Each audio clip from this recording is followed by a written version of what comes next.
Okay, we're recording for section 9.3. We are graphing. I'm going to show you a really quick and easy reciprocal function graphing. You have a little space right here.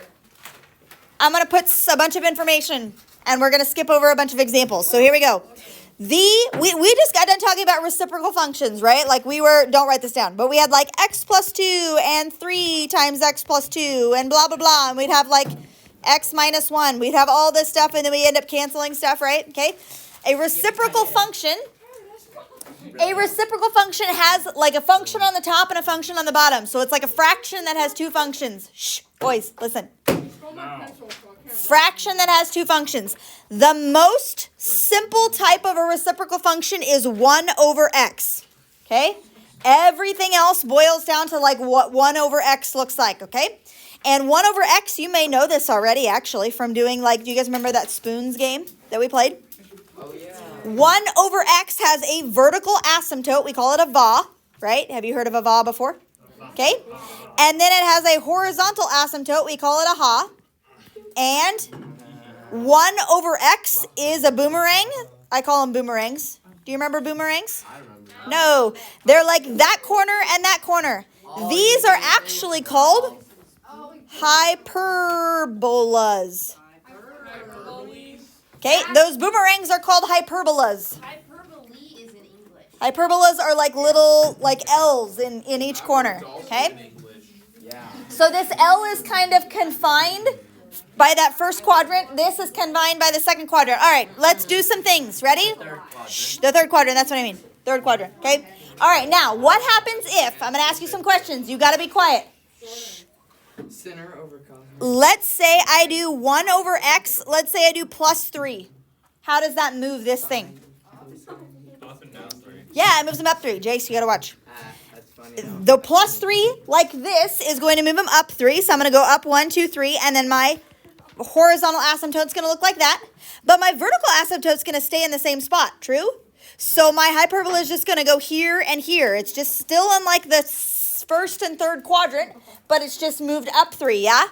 Okay, what happens if I do this? Y equals? -4. Let's say I have 1 over x minus 2. How does that move it? Move it left, right 2. This is going to the right 2. Remember that minus means right and plus means left, true? So I'm going to go to the right 2. My vertical asymptote will now be that one, but my horizontal one did not change, true? And I'm just going to do my hyperbolas in those two corners, okay? So if I have a plus 3 like on the outside here, that's going to move them up. So my vertical asymptote's going to stay in the same spot, but my horizontal one's going to change. Here, my vertical one's going to change, but my horizontal one's going to stay the same. So really, are you listening? If I have y equals, you got to listen, 1 over x, let's call it, I don't know, minus h plus k. This guy and this guy are going to tell me where the center of my vertical and horizontal asymptotes are at, right? Those two numbers will tell me where the center is located, and then I just graph him from there, right? All right, so they have a graph of what normal 1 over x looks like. It's right here. If you want a better one than the one that I just drew, let's go to an example. Example 1. Limitations on the domain of the reciprocal function. Here they say 6 over x. We didn't talk about what the 6 does. And big dude. Y equals 1 over x is normally what we're looking at. What does the 6 do? It moved it over. Nope, it doesn't move it anyhow. It makes it closer. If I'm multiplying it by 6, it's making it taller, right? So it's going to be more of a C and less of an L, right? If I make it taller, if I take this and I shift it up, it's going to be more of a C and less of an L, right? Okay, and the same thing down here, more of a C and less of an L. But it really does not move him at all. It's just going to make him taller, whatever, right? So if we say domain and range, let's talk domain and range. Left and right, will this function go to the left forever? Will it go to the right forever? Yes, but it's not going to touch this guy right here. So the domain is x is not equal to? -3. 0. X is not equal to 0. Okay, range. You boys in the back, this is your last chance. Y is not equal to 0. He's going to go up forever. He's going to go down forever, but he's not touching here in the middle, which is y is not equal to 0. Those are where my vertical and horizontal asymptotes are at. He's not touching 0, not touching 0. Got it?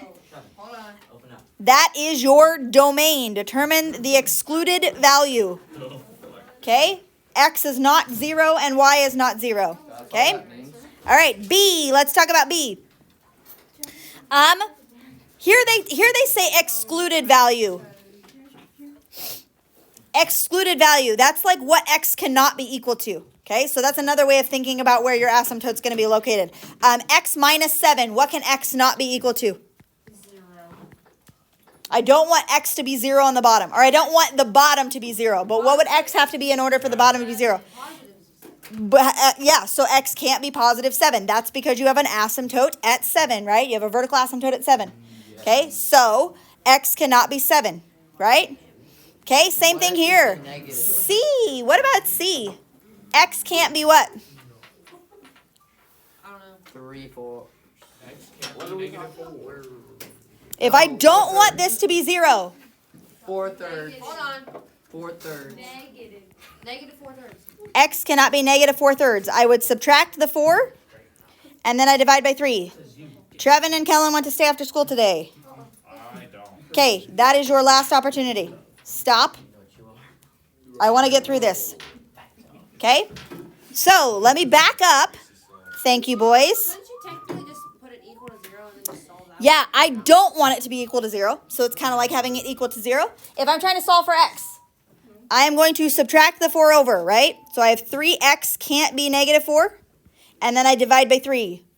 X cannot be negative 4 thirds. That's my excluded value. So for domain, X cannot be negative 4 thirds. That's what my domain is, because I would have a vertical asymptote at negative 4 thirds. Yeah? Y for the range, Y cannot be. The range, Y cannot be. Y cannot be equal to 0. Will stay the same, right? Yeah. Okay.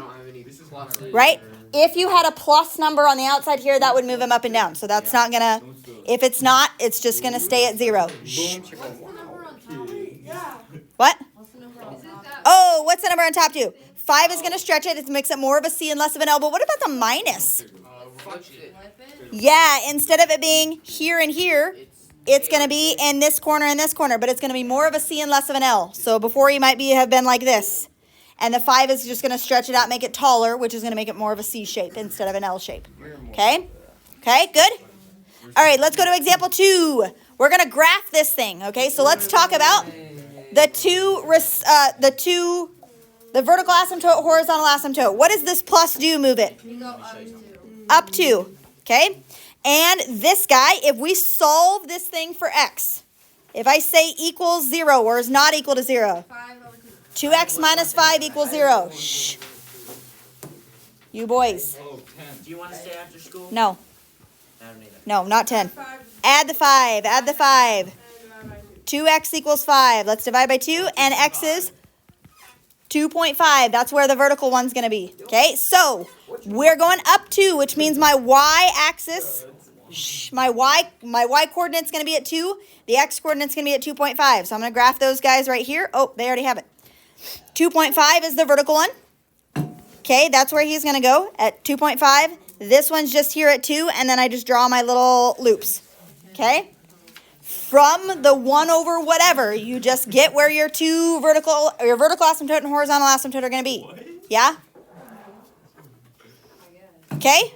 Let's go to... Not that. I don't want to go to that one. Let's go to example 4. Okay, flip a couple pages, go to example 4.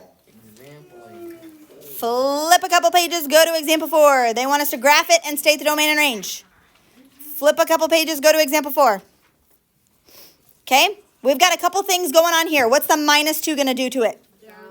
Down 2. Okay, what's the plus 1 going to do to it?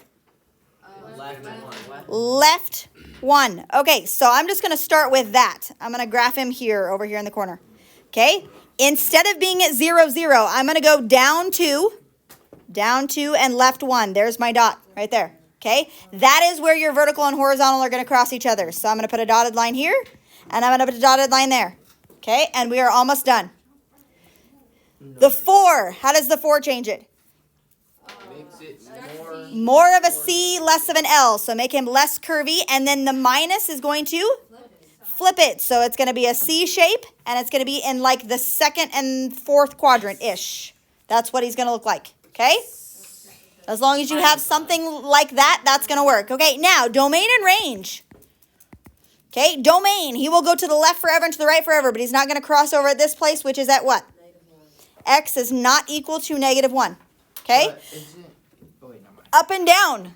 The Y's are going to go up and down forever, but he's not going to touch -2. He's not going to touch -2. Happy with that? It's just wherever the vertical and horizontal asymptotes are.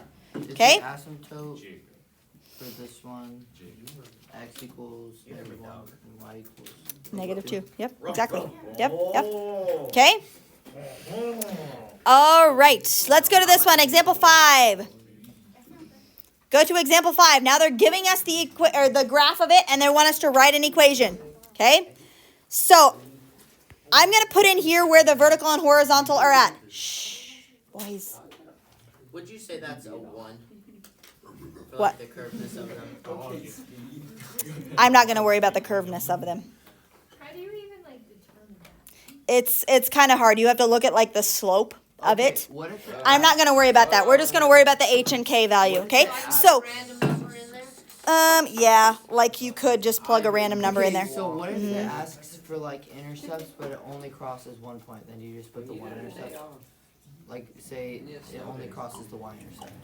There's no intercept. But there could be. Hold on. Okay, go to this one. Where is the vertical one crossing through? 3, 3, Where's the vertical asymptote? 3. -4. -4 is your vertical one. Where's your horizontal one?